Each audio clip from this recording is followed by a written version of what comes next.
अर्जुन कहता है, हाँ छोटी मालकिन, अब ठीक है, आप खाना खा लीजिए, हम जाते हैं। अर्जुन बाहर चला जाता है। सोना को अर्जुन से मिलकर अच्छा लगा। आज बहुत दिनों के बाद सोना इतना बोली थी। वो खुद सोचने लगी कि आज मैं कितने दिनों के बाद इतना बोली हूँ। सोना के चेहरे पर आज खुशी थी। इधर अर्जुन को सोना के कमरे से बाहर निकलते विनीता देख लेती है। वो अर्जुन को अपने कमरे में बुलवाती है। अर्जुन सोचता है, लगता है आज हमेशा के लिए छुट्टी कर देगी बड़ी मालकिन।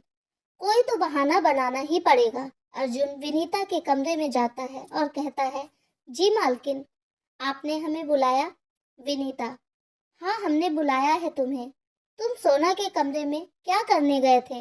अर्जुन, जी वो हम आप ही को ढूंढ रहे थे। विनीता अर्जुन की बात पर अपनी साड़ी संभालते हुए कहती, मुझे मुझे क्यों ढूंढ रहे थे? अर्जुन, वो आपसे पूछने के लिए कि अब कौन सा काम करना है और कैसे करना है। विनीता, तुम्हें तो सुबह ही सब काम मेरे दूसरे नौकर मोहन ने बता दिए थे, तो अब हमसे क्यों पूछना है?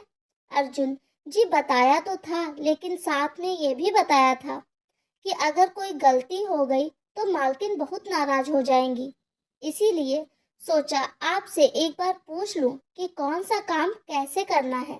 विनीता अर्जुन के सामने खुद को एक बहुत अच्छी औरत साबित करना चाहती थी। इसीलिए वो अर्जुन से कहती है, अरे नहीं, वो तो मैं उन पर नाराज होती हूँ जो सालों से काम कर रहे हैं और फिर भी काम चोरी करते हैं। तुम्हें मुझसे डरने की कोई जरूरत नहीं। अर्जुन, जी मालकिन, मैं क्या आपका नौकर नहीं? जैसे सारे नौकर आपसे डरते हैं, वैसे मैं भी तो आपका नौकर ही हूँ, तो मुझे भी डरना ही होगा आपसे। विनीता, हाँ नहीं, हाँ वो क्या है कि तुम अभी नए आए हो हवेली में, तो तुम्हें गलतियां माफ हैं, बस इसीलिए। असल बात यह थी कि विनीता के दिल को अर्जुन भा गया था। अर्जुन को पहली नजर में देखकर ही विनीता का दिल उस पर आ गया था, जबकि अर्जुन विनीता से उम्र में काफी छोटा है।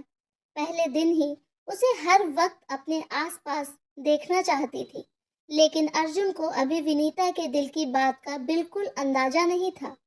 लेकिन उसे इस बात का आश्चर्य जरूर होता है कि विनीता मालकिन उस पर इतना मेहरबान क्यों है। वो सोचता है कि कुछ भी हो, हमें क्या, हमें तो अपना काम निकलवाने से मतलब है। ये क्यों इतनी अच्छी बन रही है, ये तो यही जाने। लेकिन मैं आज इनके क्रोध से तो बच गया। अर्जुन कहता है, अच्छा मालकिन मैं जा रहा हूँ। विनीता, जाओ। अर्जुन वहां से बाहर आ जाता है। वो बहुत खुश होता है। वहां के बाकी नौकर अर्जुन को खुश देखते हैं तो कहते हैं, क्या हुआ? हम तो समझे थे कि तुम उदास चेहरा लेकर बाहर आओगे, पर तुम तो मुस्कुराते हुए आ रहे हो। अर्जुन कहता है, जब गया था तो मैं भी यही सोच कर गया था कि आज पहले दिन ही अच्छी तरह से डांट खा जाऊंगा या बाहर निकाल दिया जाऊंगा, पर अंदर जाकर तो ऐसा कुछ नहीं हुआ। मालकिन ने मुझसे बहुत अच्छी तरह बात की। अर्जुन की बात सुन सभी बहुत खुश हो जाते हैं। इसी तरह अगले दिन अर्जुन आता है और विनीता का सारा ध्यान अर्जुन पर होता है। विक्रम सिंह के जाने के बाद विनीता किसी न किसी बहाने से अर्जुन को अपने पास बुलाती और खुद बहुत अच्छी तरह तैयार होकर अर्जुन के सामने आती, उसे अपनी अदाओं से मोहित करने की कोशिश करती। पहले दिन तो अर्जुन को कुछ समझ नहीं आया था, लेकिन आज अर्जुन को सब समझ आ रहा था कि उसकी नई मालकिन उस पर डोरे डालने का प्रयास कर रही है और ये सारी मेहरबानियां इसीलिए हो रही हैं। अर्जुन सोचता है, अच्छा है, कम से कम इसके गुस्से से तो बच सकूंगा। मैं तो मालकिन देखते ही समझ गया था कि ये अच्छे विचारों वाली नहीं है, पर मुझ पर अपना चक्कर चलाने की कोशिश करेंगी ये मैंने नहीं सोचा था। शायद ऐसे ही अपनी अदाओं को दिखाकर मालिक विक्रम सिंह को भी अपने जाल में फंसाकर पैसों के लिए शादी की होगी। बहुत ही चालाक और मतलबी औरत है। चलो इनकी मेहरबानी का फायदा उठाकर छोटी मालकिन को देखूं जाकर, खाना खाया है कि नहीं। अर्जुन सोनाक्षी के कमरे में जाता है और दरवाजा खटखटाता है। सोनाक्षी अपने कमरे में बैठी अपनी माँ की तस्वीर देख रही थी। अर्जुन कहता है, राम राम छोटी मालकिन। सोनाक्षी अर्जुन को देखती है और कहती है, राम राम। वो क्या नाम बताया था तुमने अपना? मैं भूल गई। अर्जुन कहता है, मेरा नाम अर्जुन है। छोटी मालकिन, सोना, हाँ अर्जुन। राम राम अर्जुन। सोनाक्षी अर्जुन के राम राम करने पर जवाब में राम राम करती है, पर उसका नाम भूल जाती है। वो उसका फिर से नाम पूछती है। अर्जुन अपना नाम सोनाक्षी को बताता है। सोनाक्षी फिर से बोलती है, राम राम अर्जुन। अर्जुन सोना से कहता है, छोटी मालकिन, आपने खाना खाया? सोना कहती है, नहीं। अर्जुन, छोटी मालकिन, आपने फिर खाना नहीं खाया? मैंने आपसे कहा था ना कि बाबूजी ने मुझे आपके खाने पीने का ध्यान रखने की जिम्मेदारी दी है, और मैंने कल ही आपसे कहा था कि आप खाना खा लिया कीजिए। मेरी माँ कहती है। तभी सोना बीच में बोलती है, खाना समय पर खाना चाहिए। अर्जुन, हाँ यही तो। सोना, पर अभी खाने का समय नहीं हुआ, अभी तो सुबह है, तुम ही भूल गए। अर्जुन, अरे हाँ छोटी मालकिन, ये तो हम ही भूल गए, अभी तो सुबह है। लेकिन छोटी मालकिन, आप ऐसे ही खुश रहा कीजिए, एक दुख के लिए सारी जिंदगी गम में मत काटिए। सोना कहती है, पर मेरी ये खुशी इसी कमरे तक ही है। अगर बाहर मुझे नहीं माने इतना खुश देख लिया तो उनको बिल्कुल नहीं बर्दाश्त होगा। इसीलिए मुझे खुश रहने के लिए मत कहो। अगर आदत बन गई तो खुद को खुश रहने से नहीं रोक सकूंगी, तो इसलिए उदासी में ही जीने दो। बाबूजी भी अपने काम और नई माँ में इतने खोए हुए हैं कि उन्हें मेरी बिल्कुल चिंता नहीं। जो नई माँ उन्हें बताती है वो वही सच मानते हैं। अब तो जीने की बिल्कुल इच्छा नहीं करती। यूं कैदियों की तरह जिंदगी बिताने से अच्छा है कि मर ही जाऊं। अर्जुन, अब से आप खुश रहना शुरू कर दीजिए और बड़ी मालकिन की चिंता मुझ पे छोड़ दीजिए। उनको कैसे संभालना है ये मुझे अच्छी तरह मालूम हो गया है। बस आप खुश रहिए। और रहा बाहर निकलने का सवाल, तो बाहर भी निकलेंगी। आप बस मौके का इंतजार करिए। अच्छा छोटी मालकिन, अब मैं जाता हूँ, वरना बड़ी मालकिन मुझे ढूंढते हुए यहाँ आ जाएंगी। वैसे भी वो मुझ पर ही अपना सारा ध्यान रखती हैं। वो मुझ पर कुछ ज्यादा ही ध्यान दे रही हैं। सोना, क्या कहा तुमने? अर्जुन, वो कुछ नहीं मालकिन, आप नहीं समझेंगी। वो मैं किसी और काम के बारे में खुद से बात कर रहा था। अर्जुन सोना के कमरे से बाहर आता है, लेकिन आज वो सतर्क होकर जाता है कि बड़ी मालकिन कहीं देख तो नहीं रही, और जल्दी से जाकर अपने काम में व्यस्त हो जाता है। और 2 ही मिनट होते हैं कि विनीता अर्जुन के पास आती है और उससे कहती है, कहाँ थे तुम? अर्जुन, कहीं नहीं मालकिन, बस यही था, शायद आप देख नहीं सकी होंगी। विनीता, अच्छा ठीक है, तुम जरा मेरे साथ चलो, मुझे तुमसे कुछ काम है। अर्जुन, जी मालकिन, क्या काम है? विनीता, तुम चलो तो मेरे साथ। अर्जुन विनीता के साथ जाता है। विनीता अपने कमरे में जाने लगती है तो अर्जुन वहीं कमरे के बाहर रुक जाता है और सोचता है कि मालिक भी नहीं है और ये काम भी नहीं बता रही है, कहीं इनके इरादे गलत तो नहीं। वो वहीं रुका रहता है और आगे नहीं बढ़ता। विनीता पीछे मुड़कर देखती है तो अर्जुन को कमरे के बाहर खड़ा देखती है। वो अर्जुन से कहती है, क्या हुआ अर्जुन, बाहर क्यों रुक गए, अंदर आओ। अर्जुन संकोच करते हुए अंदर आता है और विनीता से पूछता है, जी मालकिन, क्या काम है बताइए। विनीता अर्जुन को अपने सामने रखने के लिए अपने कमरे के काम करने को देती है। कभी कोई तस्वीर कहीं से कहीं लगाने को कहती है तो कभी कोई कहीं लगाने को कहती है, कभी पर्दे बदलने को कहती है। इसी तरह अर्जुन को किसी न किसी काम के बहाने अपने कमरे में रोके रखती है और बहाने से बार बार अर्जुन के नजदीक जाने की कोशिश करती है। अर्जुन सोचता है, कहाँ फंस गया आके, बाहर जाने का मौका ही नहीं दे रही ये औरत।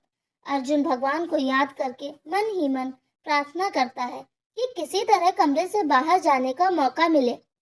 तभी एक नौकरानी कमरे में आती है और कहती है, मालकिन, खाना तैयार है, आप खाना खाइए चलकर।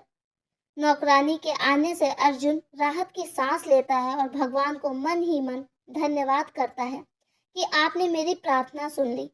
तभी विनीता अर्जुन से कहती है, जाओ तुम भी खाना खा लो जाकर। और अर्जुन जल्दी से वहां से बाहर चला जाता है और सोचता है, ये तो पीछे ही पड़ गई है मेरे, छोटी मालकिन की जिम्मेदारी ना दी होती बाबूजी ने तो मैं यहाँ एक पल भी ना रुकता। लेकिन छोटी मालकिन तो बेचारी इस औरत की जाति बर्दाश्त करते करते मर ही जाएंगी। इसलिए इस औरत की सच्चाई जब तक बड़े मालिक को पता नहीं चल जाती, तब तक मुझे यहाँ इस औरत को और इसकी हरकतों को बर्दाश्त करना पड़ेगा।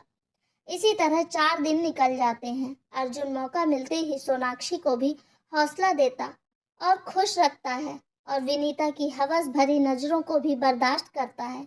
अब तो विनीता का ये हाल हो गया था कि वो अर्जुन को रात में घर जाने के लिए भी मना करती और कहती कि तुम्हारे लिए यही सारी व्यवस्था कर दी जाएगी, तुम यहीं रहो। लेकिन अर्जुन अपने बाबूजी की बीमारी का बहाना बनाकर रुकने से मना कर देता है। सोनाक्षी भी अब अर्जुन के समझाने और उसके साथ बातें करने की वजह से खुश रहने लगी थी। एक दिन विक्रम सिंह को शादी में जाना होता है। विक्रम सिंह विनीता के साथ रिश्तेदार की शादी में जाने के लिए तैयार होते हैं। विनीता अर्जुन की वजह से जाना नहीं चाहती, लेकिन विक्रम सिंह को मना भी नहीं कर सकती थी। वो जाते समय अर्जुन से कहती है, अर्जुन हम एक दिन के लिए शादी में जा रहे हैं। मैं एक दिन के लिए हवेली की सारी जिम्मेदारी तुम्हें दे रही हूँ और रात में भी तुम यहीं रुकना। और ध्यान रहे सोना हवेली से बाहर कदम भी न रखने पाए। समझ गए? जो कहा है ठीक वैसे ही अपनी जिम्मेदारी निभाना। मैं तुम पर बहुत विश्वास करती हूँ, इसीलिए तुम्हें सोना की भी जिम्मेदारी दे रही हूँ। अर्जुन जी बड़ी मालकिन, मैं अपनी जिम्मेदारी ध्यान से निभाऊंगा, आप बेफिक्र होकर जाइए। फिर विक्रम सिंह और विनीता दोनों शादी में चले जाते हैं। अर्जुन जल्दी से सोनाक्षी के पास जाता है और बहुत उत्साह से तेज आवाज में बोलता है, छोटी मालकिन, चलिए बाहर चलिए। अर्जुन को इतनी तेज आवाज निकालते और इतना खुश होते देख सोना कहती है, चुप, धीरे बोलो, तुम्हें सब मालूम है, फिर भी तुम ऐसी बेवकूफी कैसे कर सकते हो? आज तो तुम अपने साथ साथ मेरी भी सजा करवाओगे। अर्जुन खुश होते हुए, जब सजा देने वाला ही यहाँ ना हो तो? सोना, क्या मतलब? अर्जुन, हाँ छोटी मालकिन, मालिक और बड़ी मालकिन दोनों एक दिन के लिए हवेली से बाहर गए हैं। अब आप बाहर निकल सकती हैं और जहाँ चाहें वहां जा सकती हैं। सोना खुश होते हुए सच फिर कुछ सोचकर उदास हो जाती है और कहती है, हम अगर बाहर गए और बाद में नई माँ को पता चला तो बहुत बड़ी मुश्किल में आ जाएंगे। अर्जुन, आप इसकी चिंता मत करिए, आप बस ये बताइए आप कहाँ घूमने चलेंगी? सोना, अच्छा तुम जहाँ भी चाहो ले चलो, मैं चलने के लिए तैयार हूँ। अर्जुन सोना को हरे भरे मैदान दिखाता है, हवेली से कुछ दूर बाहर ले जाता है, मंदिर ले जाता है, बाजार ले जाता है। वो इस एक दिन में सोना को वो सारी जगह घुमाता है जहाँ उसे खुशी मिलती है। फिर अर्जुन हवेली वापस आते हुए हवेली से कुछ दूरी पर एक नदी बहती है, वो उसे वहां ले जाता है जो एक जगह ऊंचाई से नीचे गिरती है। वो नदी का दृश्य देखने में बहुत अच्छा लगता है। सोना वो दृश्य देखकर बहुत खुश होती है और कुछ देर वहीं रुकने को कहती है। फिर दोनों वहीं बैठकर बातें करते हैं। सोना अर्जुन से कहती है, अर्जुन जानते हो मैं आज पहली बार इतना घूमी हूँ। सोना, अर्जुन एक बात पूछूं? अर्जुन, हाँ छोटी मालकिन।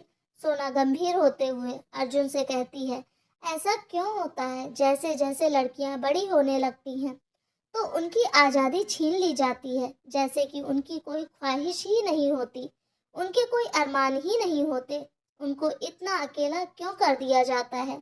सोना अपने दिल का दर्द अर्जुन से कहते कहते भावुक हो जाती है और कब वो अर्जुन के कंधे पर अपना सर रख देती है उसे पता ही नहीं चलता।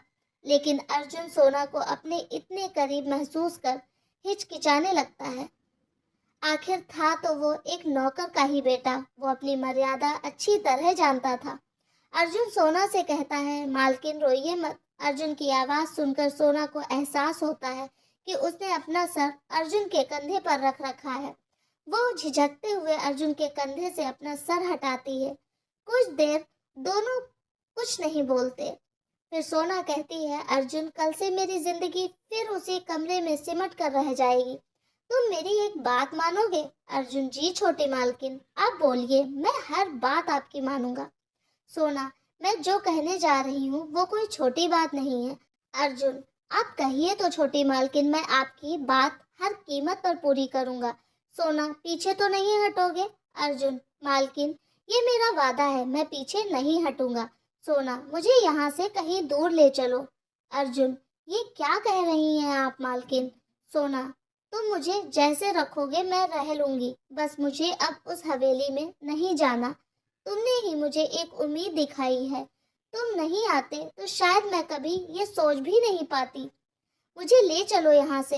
अर्जुन, नहीं छोटी मालकिन, मैं ऐसा सपने में भी नहीं सोच सकता। मैं ऐसा नहीं कर सकता। सोना, देखो अभी तुमने वादा किया था और अब पीछे हट रहे हो। अर्जुन, तब मैं ये नहीं जानता था कि आप मुझसे ये सब कहेंगी। सोना, जब मैं कह रही हूँ तो इसमें गलत क्या है? अर्जुन, सब तो गलत है। मैं एक नौकर होकर आपको भगाकर? नहीं नहीं, मैं ये बिल्कुल नहीं कर सकता। सोना, तो मैं भी आज हवेली नहीं जाऊंगी। यूं घुट घुट कर मरने से अच्छा है मैं आज इस नदी में कूदकर अपनी जान दे दूं। और सोना नदी के अंदर जाने लगती है। सोना को नदी में जाते देख अर्जुन सोना को पकड़कर बाहर लाने की कोशिश करता है। वो कहती है, मैं उस नर्क में वापस नहीं जाऊंगी। अर्जुन, नहीं छोटी मालकिन, आप ऐसा नहीं कर सकती। आप पानी से बाहर चलिए। सोना, नहीं आऊंगी। अर्जुन, आप क्यों मुझे मजबूर कर रही हैं? मैं आपका नौकर हूँ, आप समझती क्यों नहीं? सोना अर्जुन के गले से लग जाती है और उसको दोनों हाथों से पकड़कर कहती है, अब बोलो, मुझे यहाँ से ले चलोगे? सोना के गले लगने की वजह से अर्जुन के मुंह से आवाज नहीं निकल पाती। वो स्थिर रह जाता है। सोना कहती है, पहले सपने देखने के लिए हौसला दिया और आज सपनों को पूरा करने के लिए कह रही हूँ, तो मेरा साथ नहीं दे रहे। मैं तुमको चाहने लगी हूँ और अब या तो तुम्हारा साथ या तो मौत। बताओ क्या दोगे? अर्जुन सोना को खुद से अलग करते हुए कहता है, मालकिन, मुझे कुछ। सोना बीच में रोकते हुए कहती है, मालकिन नहीं, सोना बोलो। अर्जुन सोच में पड़ जाता है कि कैसे नाम से बुलाए। तभी सोना फिर पानी के अंदर जाने लगती है तो अर्जुन सोना का हाथ पकड़कर अपनी तरफ खींचते हुए कहता है, सोना, चलो, कहाँ चलोगी? सोना अर्जुन के मुंह से अपना नाम सुनकर बहुत खुश हो जाती है। वो अर्जुन से कहती है, जहाँ तुम ले चलो। अर्जुन, अभी हवेली चलते हैं। सोना, हवेली नहीं, और जहाँ कहो चलूंगी। अर्जुन, चाहती हो तो भरोसा रखो। सोना, अब तुम्हारे सिवा और कोई नहीं जिस पर भरोसा करूं। वैसे तुमने नहीं बताया कि तुम मेरे बारे में क्या सोचते हो। अर्जुन, कोई बदकिस्मत ही होगा जो तुमसे प्यार नहीं करेगा। तुम्हारे जैसी परी को तो जन्मों तक प्यार करूंगा। सोना, तो वादा करो जन्मों तक साथ दोगे। अर्जुन, वादा करता हूँ, जन्मों तक साथ दूंगा। और फिर अर्जुन सोना को हवेली चलने के लिए कहता है। सोना जाना नहीं चाहती तो अर्जुन कहता है, प्यार करती हो तो भरोसा करो। अब तुम मेरी जिंदगी हो और अपनी जिंदगी को मैं जान देकर भी उस औरत से बचाऊंगा। अर्जुन की बात पर सोना अर्जुन के मुंह पर हाथ रखती है और कहती है, अब कभी जान देने की बात मत करना। फिर दोनों हवेली आते हैं और सोना आज पूरी हवेली में अर्जुन के साथ झूम झूम कर घूम रही थी। रात होती है। विनीता के कहने की वजह से अर्जुन आज घर नहीं जाता और हवेली में ही रुक जाता है। सोना को अपने कमरे में नींद नहीं आ रही होती है। बार बार अर्जुन को बाहर आकर देखती है और फिर अपने कमरे में जाती है। कुछ देर कमरे में बैठने के बाद सोना अचानक उठती है और अर्जुन के पास आ जाती है और उसे उठाती है। अर्जुन उठता है तो देखता है काफी रात हो चुकी है और सोना अभी तक जाग रही है। अर्जुन सोना से कहता है, क्या बात है सोना, अभी तक क्यों जाग रही हो? सोना कहती है, नींद नहीं आ रही। क्या तुम मेरे साथ मेरे कमरे में चलकर सो सकोगे? अर्जुन, नहीं सोना, मैं तुम्हारे साथ नहीं चल सकता। सोना, क्यों नहीं? मुझे तुम्हारी बाहों में सोना है। क्या तुम मेरे लिए इतना भी नहीं कर सकते? अर्जुन उठकर सोना के चेहरे को अपने हाथों से पकड़कर कहता है, तुम बड़ी जिद्दी हो। फिर दोनों कमरे में जाते हैं। सोना अर्जुन की बाहों में सिमट कर बैठती है और उसके सीने पे सर रखकर बातें करती है और बातें करते करते दोनों सो जाते हैं।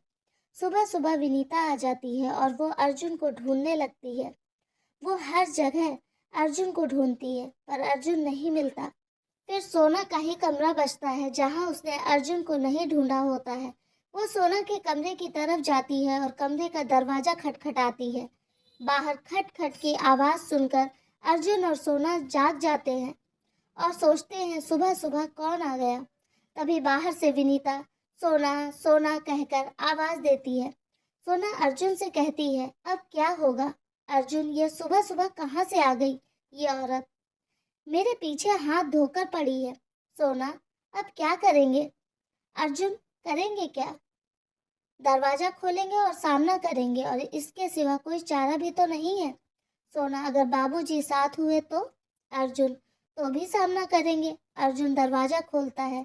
विनीता अर्जुन और सोना को एक साथ अंदर देखती है तो जलकर राख हो जाती है। जिसके लिए वो सुबह सुबह इतनी जल्दी आई थी, वो सोना के साथ। विनीता अर्जुन से कहती है, तुम यहाँ, वो भी रात में सोना के साथ, तुम्हारी हिम्मत कैसे हुई? वो अर्जुन का हाथ पकड़कर अपने कमरे में न ले जाकर दूसरे कमरे में ले जाती है, क्योंकि उसके कमरे में विक्रम सिंह आकर आराम करने लगे थे। विनीता अर्जुन को दूसरे कमरे में ले जाती है और कमरे का दरवाजा बंद कर लेती है और अर्जुन के बिल्कुल पास आकर कहती है, उस सोना के साथ तुम क्या कर रहे थे? मैं जो इतने दिन से तुम्हारे पीछे पड़ी हूँ, तुम्हें मेरा प्यार नजर नहीं आता? और एक दिन में उस सोना के साथ ऐसा क्या चक्कर चला दिया उसने जो रात उसके साथ बिता डाली?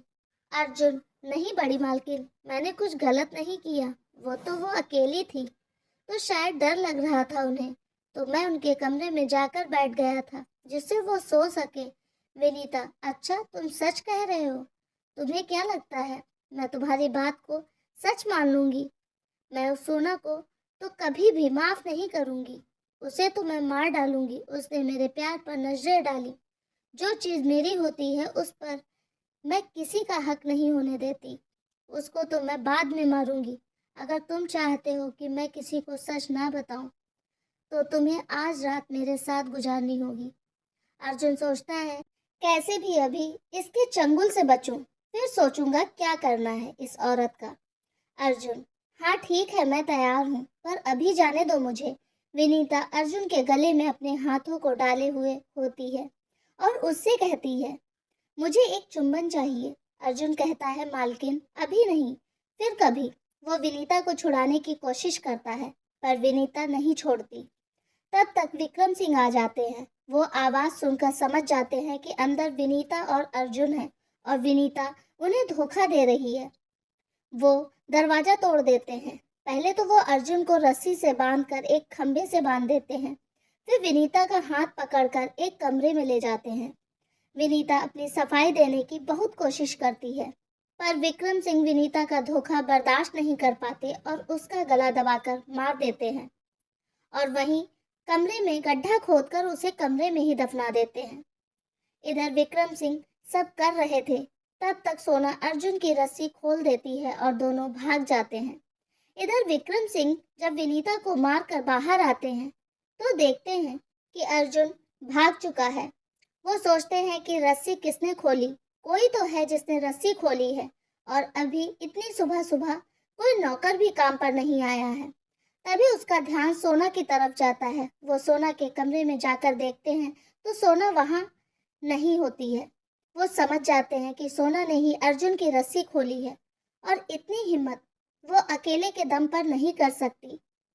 जरूर अर्जुन के साथ उसका भी। वो अपनी बंदूक निकालते हैं और दोनों को मारने के लिए चल देते हैं।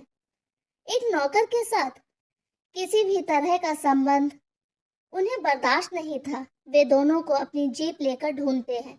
वो दोनों पैदल भागे होते हैं, दिन भर भागते रहते हैं और अपने आप को दोनों छुपाते रहते हैं और रात में एक पेड़ के नीचे थक के बैठ जाते हैं।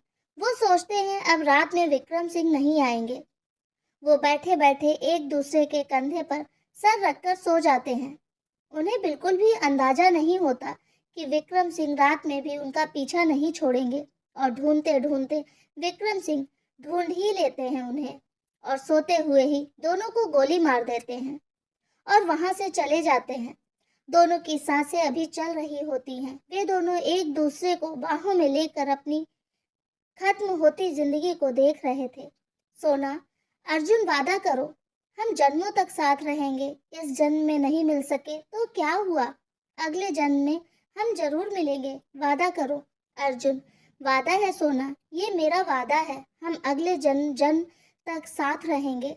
और दोनों एक दूसरे को गले लगाते हैं और आखिरी सांस लेते हैं। इधर हवेली बिल्कुल सूनी हो चुकी है। विक्रम सिंह अपनी किस्मत पर रो रहे थे कि एक झटके में क्या से क्या करना पड़ा। बदनामी के कारण ये सब कर डाला, लेकिन अब जिए तो किसके लिए। एक दिन निकलता है और दूसरी रात को जब विक्रम सिंह सो रहे थे तो उन्हें रोने की आवाज सुनाई देती है। वो उठकर अपने कमरे से बाहर आते हैं तो देखते हैं कि आवाज उसी कमरे से आ रही है जिस कमरे में विक्रम सिंह ने विनीता को मारकर दफन किया था। वो सोचते हैं कि मैंने तो उसे मार डाला था और गड्ढे में दफना दिया था, तो ये विनीता के रोने की आवाज कमरे से कैसे आ रही है। वो कमरे की तरफ बढ़ते हैं और कमरा खोलकर अंदर जाते हैं। जैसे ही वो अंदर जाते हैं कि दरवाजा खुद से बंद हो जाता है और रोने की आवाज भी बंद हो जाती है। विक्रम सिंह कुछ घबरा जाते हैं कि अचानक दरवाजा कैसे बंद हो गया। फिर वो इधर उधर देखते हैं कि कहीं कोई नजर नहीं आता। वो आश्चर्यचकित हो जाते हैं कि अभी तो विनीता के रोने की आवाज आ रही थी और अंदर तो कोई भी नहीं है। वो सोचते हैं शायद मेरा भ्रम होगा। वो वापस जाने के लिए दरवाजा खोलते हैं तो दरवाजा नहीं खुलता। वो डर से जाते हैं। फिर वो खिड़की की तरफ जाते हैं। जैसे ही खिड़की की तरफ जाते हैं, खिड़की की कड़ी खुद ब खुद बंद हो जाती है। विक्रम सिंह अब बहुत डर जाते हैं और कोई है दरवाजा खोलो, कोई है दरवाजा खोलो की रट लगा लेते हैं। पर हवेली तो सूनी हो चुकी थी, वहां कोई नहीं था। विक्रम सिंह दरवाजा फिर से खोलने लगता है। तभी अचानक एक रस्सी विक्रम सिंह के पैरों में खुद से बन जाती है और एक पल में विक्रम सिंह कमरे की छत में लगे पंखे से उल्टा लटक जाता है। विक्रम सिंह बहुत डरा हुआ बोलता है, कौन है, कौन है, सामने क्यों नहीं आता, कौन है। फिर उसी तरह विनीता के रोने की आवाज आती है।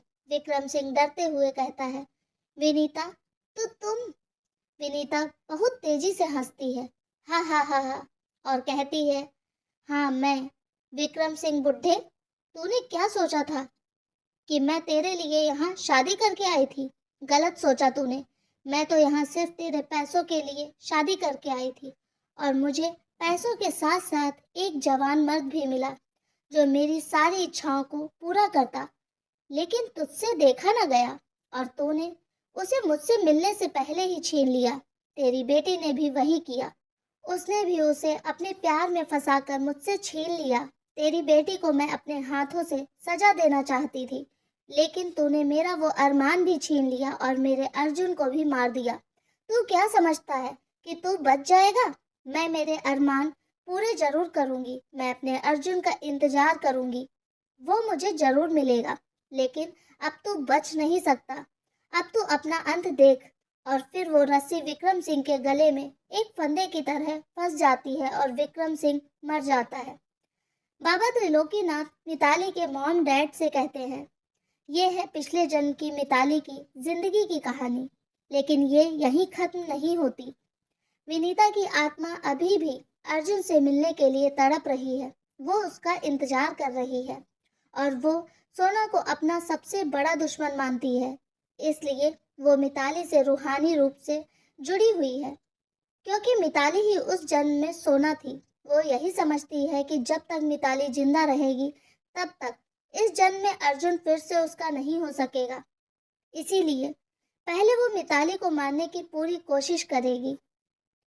राजीव रॉय, लेकिन बाबा, अर्जुन इस जन्म में कौन है और कहाँ है, ये कैसे पता चलेगा? बाबा त्रिलोकीनाथ कहते हैं, बेटा, जो सच्चे प्रेमी होते हैं और जो पिछले जन्म में मिल नहीं पाते, भगवान उसे दूसरे जन्म में जरूर मिलाते हैं और प्रकृति उन्हें मिलाने में उनका साथ देती है। प्रकृति ऐसी परिस्थितियां बना देती है कि वो खुद ही मिल जाते हैं। बस समय का किसी को पता नहीं होता। राधिका, बाबा, अब हम क्या करें? बाबा कहते हैं कि विजयनगर जाना होगा। राजीव रॉय, विजयनगर? आप तो कह रहे हैं कि वहां तो वो विनीता मिताली को मारने के लिए उसका इंतजार कर रही है। तो हम जानकर मौत के मुंह में क्यों ले जाए मिताली को? बाबा कहते हैं जाना तो पड़ेगा, बिना वहां जाए ये समस्या हल नहीं होगी।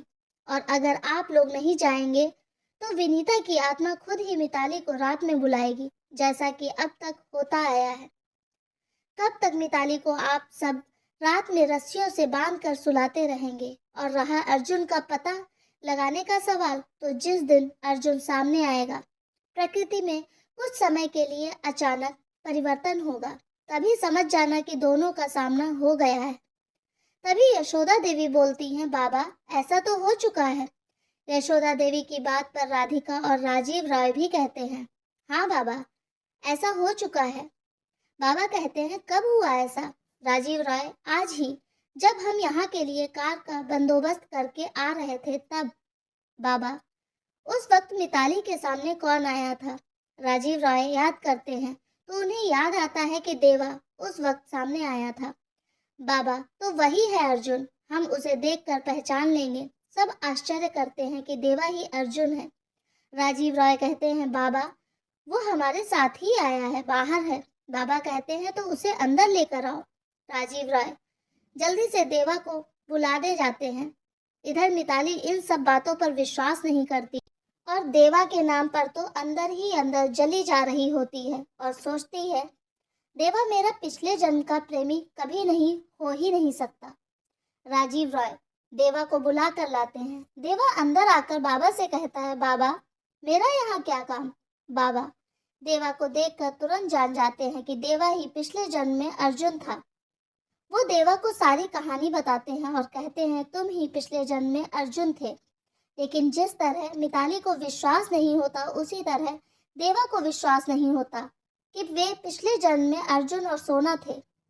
बाबा कहते हैं, मैंने कहा था ना कि प्रकृति भी दोनों को मिलाने में इनका साथ देगी। राजीव राय कहते हैं, हाँ बाबा आप सही कह रहे थे, ये भगवान का ही रचा हुआ खेल है। हम आपके यहाँ आने के लिए कार ढूंढ रहे थे और हमें कई कारें मिली, लेकिन कोई यहाँ आने के लिए तैयार नहीं हुआ और फिर हमें भगवान ने देवा तक पहुँचाया। देवा ही हमें यहाँ लाने के लिए तैयार हुआ। अब हमें पूरा विश्वास हो गया है कि देवा ही अर्जुन है। राजीव राय देवा से कहते हैं, देवा क्या तुम हमारे साथ विजयनगर चलोगे?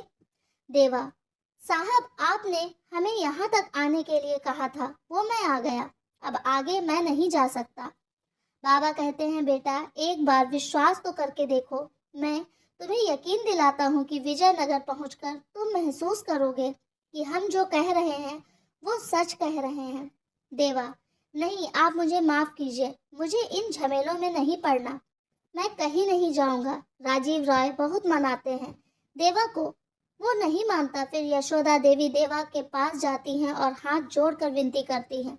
देवा एक बुजुर्ग की बात को टाल ना सका और विजयनगर जाने को तैयार हो जाता है।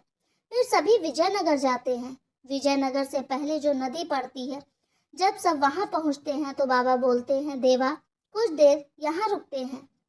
देवा कार रोकता है, सभी उतरने लगते हैं तो बाबा सबको कार से उतरने के लिए मना करते हैं और सिर्फ मिताली को कहते हैं कि वो नदी में जाकर हाथ मुंह धोकर आए। मिताली ना चाहते हुए भी नदी में जाती है। मिताली नदी के अंदर जैसे ही जाती है, देवा मिताली को देखता है। मिताली नदी के अंदर अभी 3-4 कदम ही गई थी कि देवा जल्दी से कार से उतरता है और मिताली की तरफ दौड़ता है। मिताली नदी में अंदर चली जा रही थी। ज्यादा अंदर जाते देख देवा दौड़ता हुआ मिताली को आवाज देता है, सोना रुको, सोना आगे मत जाओ।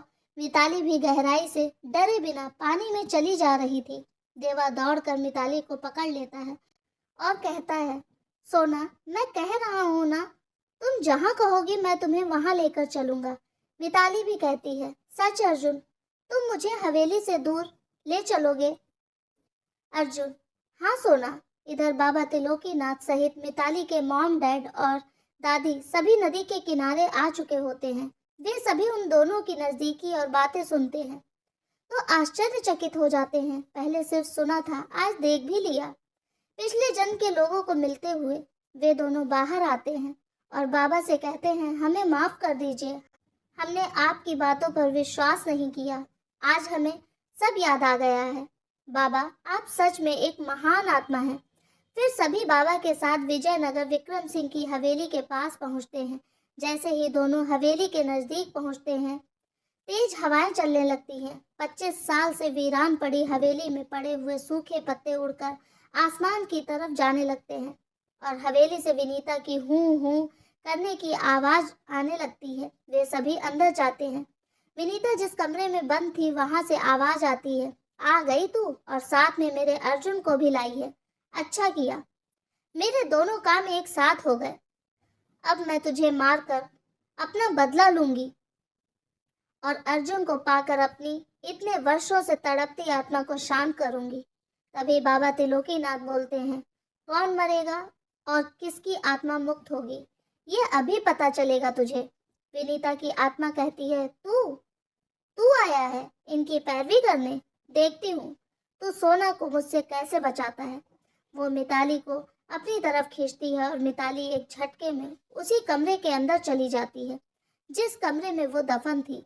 मिताली जोर जोर से चिल्लाती है, बचाओ डैड, बचाओ देवा, मुझे बहुत डर लग रहा है, मुझे यहाँ से बाहर निकालो। बाबा अपने पास से कुछ तावीज निकालते हैं और मंत्र पढ़ने लगते हैं। विनीता बाबा को मंत्र पढ़ते देखती है तो वो समझ जाती है कि ये उसकी इच्छा पूर्ति में रुकावट डालेगा। वो बाबा को परेशान करती है, उन्हें नीचे गिरा देती है और घसीटते हुए दीवार से टकरा देती है। पर बाबा मंत्र पढ़ना नहीं छोड़ते, वो मंत्र पढ़ते रहते हैं। विनीता बाबा को इतना कष्ट देती है कि बाबा उठ नहीं पाते, लेकिन वो मंत्र पढ़ना नहीं छोड़ते।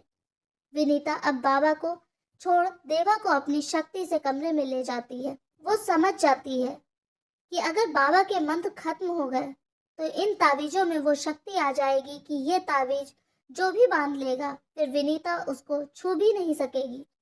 इसीलिए वो देवा और मिताली को कमरे में बंद कर लेती है। इधर बाबा के मंत्र पूरे हो चुके होते हैं और तावीज में जो शक्ति आ चुकी होती है, बाबा एक एक करके वो तावीज राजीव राय और उनकी माँ और पत्नी को देते हैं और अपने हाथों में बांधने को कहते हैं।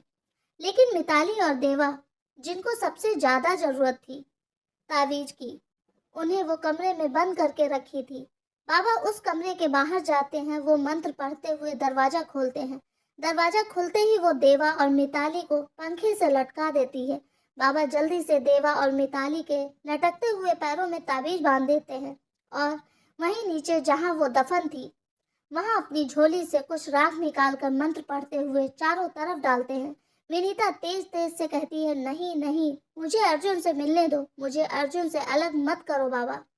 सारी राख मंत्र पढ़ते हुए उसकी समाधि पर डाल देते हैं और उसकी आत्मा उस समाधि से निकलकर मुक्त हो जाती है और आसमान में चली जाती है। देवा और मिताली को राजीव रॉय नीचे उतारते हैं और हवेली से बाहर आते हैं। मिताली देवा के गले से लगकर रोने लगती है और कहती है, अर्जुन, हमने वादा किया था ना कि हम जन्मों तक साथ रहेंगे। हमारा प्यार सच्चा है, इसलिए भगवान ने हमें फिर से मिलाया है। देवा कहता है, हाँ सोना, लेकिन अभी 5 जन्म बाकी हैं। और सभी तेजी से हंसते हैं।